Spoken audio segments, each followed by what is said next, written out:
cosplay slash photo shoot look. If you want to see how I got her to come alive, then keep watching. So I used the Subculture Anastasia palette. I used the orange color, which is called Roxy.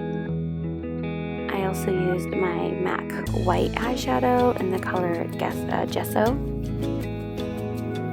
I used my Soft Glam Anastasia Beverly Hill palette, just the black for the eyeliner. The color is called Noir. And then I used my Fenty Beauty concealer and foundation. Both are the color 150.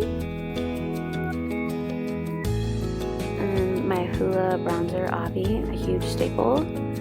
I used this Too Faced blush in the color Love Hangover. My Becca highlighter in the color Pearl.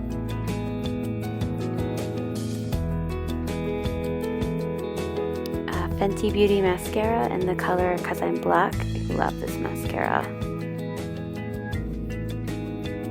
And this Too Faced Lip Injection Extreme Lip Plumper in the color Tangerine Dreams. Very fitting.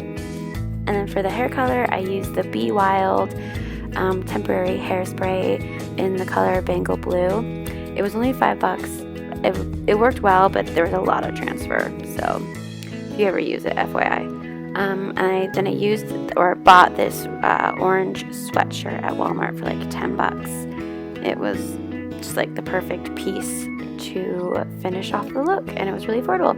And here are some other pictures from the shoot. Let me know what you think below, and if you've seen Eternal Sunshine of the Spotless Mind, do you think I did Clementine justice? If you want to see more photo shoots like this, subscribe to my YouTube channel and check out my other socials to see what I'm up to. Thanks for watching.